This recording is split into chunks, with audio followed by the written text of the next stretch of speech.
Bismillah, alhamdulillah, salatu wassalam ala rasulillah sallallahu alayhi wa sallam.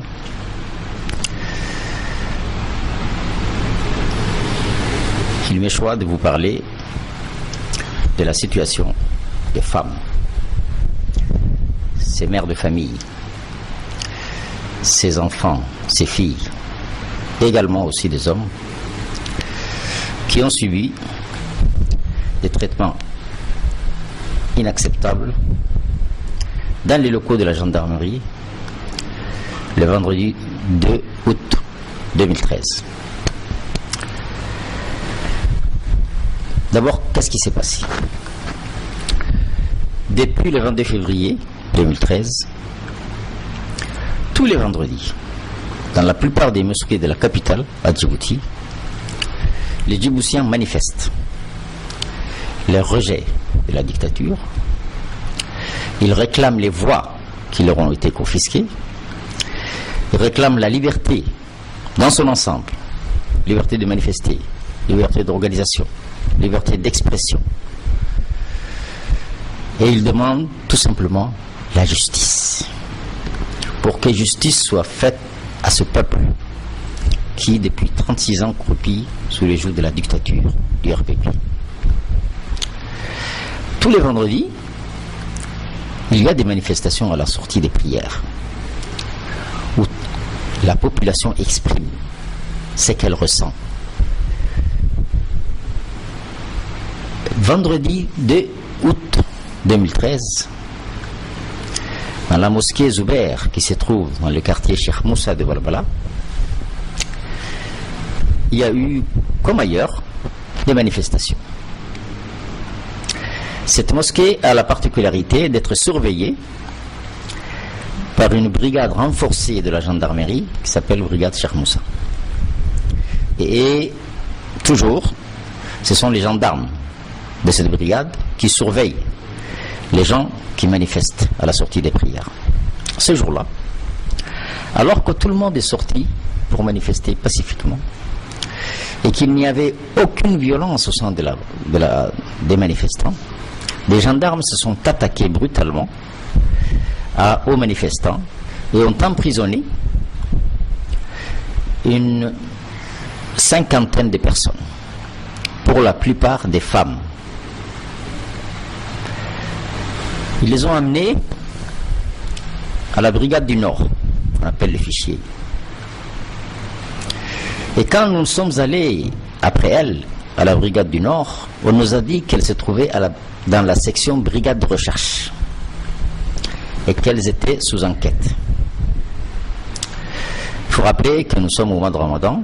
Ils ont été arrêtés à 14h et nous sommes allés là-bas à 18h à la rupture de jeûne, et que ces femmes n'ont pas eu l'occasion de rompre leur jeûne à l'heure habituelle, et que tout ce que les familles avaient amené comme eau, comme repas, ne leur ont été administrés qu'à 1h du matin.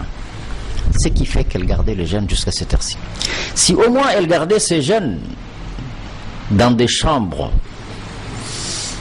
normalement, assises l'une à côté de l'autre, discutant de leur malheur, ça aurait été quelque chose de tolérable. Mais non, c'est qu'elles ont été prises à partie par les gendarmes qui étaient censés les enquêter. Et ces gendarmes se sont livrés à des sévices sur ces femmes. D'abord, de quel droit les gendarmes demandent aux femmes de se déshabiller? A-t-on besoin de voir le corps et les dessins du corps de la femme pour lui demander pourquoi elle manifestait? Parce que c'est ça, ce que le gendarme veut savoir. Normalement, ce qu'il doit savoir, c'est pourquoi ces gens manifestent. Il doit faire rapport à ses autorités en disant voilà, les gens manifestent et dire s'il y a un problème, si ces gens-là posent un problème de sécurité ou pas. Tel n'était pas le cas. C'était l'agression, c'était l'humiliation. C'est que certaines de ces femmes ont été brutalisées, certaines portaient du hijab, et on les a tordu le cou avec le hijab. On les a couchées par terre. On a même, des gendarmes se sont agenouillés sur certaines d'entre elles, d'après ce que ces femmes nous ont raconté. Moi, en tant que médecin, j'ai eu à avoir affaire à certaines de ces femmes qui ont osé, dire ce qui leur est arrivé. J'ai constaté que ces personnes portaient effectivement des traces de sévices physiques. Et c'est le cas particulièrement de Madame Neema Barkhat Goudon, qui, je vous le rappelle, est l'épouse du cher Kirri Meidel, qui se trouve actuellement en prison depuis quelques 7 mois. Et cette femme, apparemment, elle était visée, puisqu'elle a été particulièrement brutalisée. Son cou a été tordu dans tous les sens. Elle portait des ecchymoses, des contusions au niveau du cou. Et quand elle est venue me voir, elle ne pouvait pas regarder ni à droite, ni à gauche. Elle ne pouvait pas baisser sa tête, ni surélever sa tête. Il y avait donc des lésions au niveau ligamentaire, au niveau du rachis cervical. Je l'ai examiné, je lui ai fait une radio, je l'ai hospitalisé parce que c'était nécessaire de prendre en charge cette personne. On lui a fait le traitement nécessaire. Et le certificat médical que j'ai établi se trouve actuellement sur le net, et tout le monde peut constater qu'il y a là, constat par un médecin assermenté, des sévices portés sur des personnes qui ont été arrêtées par des gendarmes officiels. Alors, ça, c'est le constat. Cela s'est passé où? Deuxièmement, où? Mais ces mauvais traitements n'ont pas été réalisés sur le terrain de l'arrestation de ces personnes. Ça s'est passé à l'intérieur du fichier, dans les locaux de la brigade de recherche, par des officiers, théoriquement de police judiciaire, lesquels sont sous autorité du procureur de la République. C'est grave. C'est grave, parce que partout ailleurs, les gendarmes sont censés être le soldat de la loi. Faire respecter la loi, faire honneur à l'application de la loi. Et là, on constate qu'il y a du vandalisme de la part des personnes qui se croient tout permis sur des personnes sans défense. Ce qui est une certaine preuve de lâcheté de la part de ces agents. Alors, nous demandons aux autorités responsables, et particulièrement au procureur de la République, d'ouvrir une enquête sur cette affaire. Et de poursuivre les gens qui ont été responsables et voir quelles sont les responsabilités qu'il y a derrière cela. Alors maintenant, ça c'est où? Pourquoi? La raison est évidente.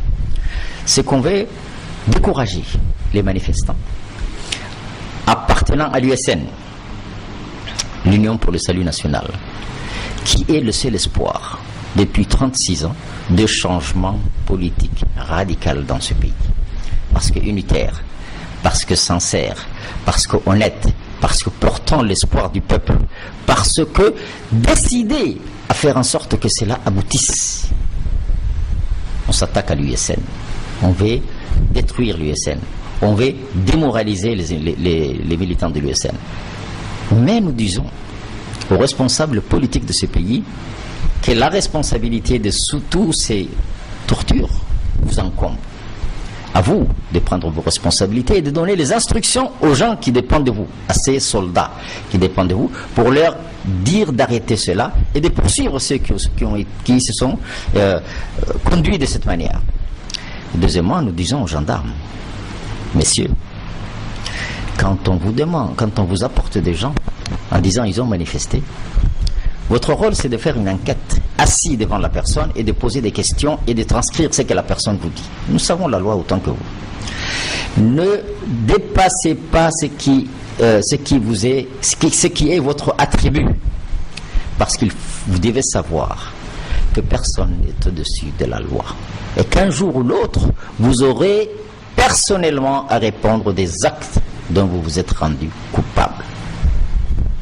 Maintenant, l'USN, les autorités de l'USN se sont exprimées. Moi, en tant que médecin de l'USN et de la population, je vous fais part de mon constat. Et en tant qu'homme politique, connaissant aussi la situation de ce pays, je dis que cela doit s'arrêter et que l'on doit poursuivre ceux qui se sont rendus responsables de ces actes et que l'on sache que de toute manière, que de toute manière, les revendications du peuple de Djibouti ne s'arrêteront pas et qu'elles continueront et qu'elles finiront par aboutir. Au contraire, elles ne feront qu'accélérer la chute imminente du régime du RPP. Merci de votre attention. Assalamu alaikum wa rahmatullahi wa barakatuh.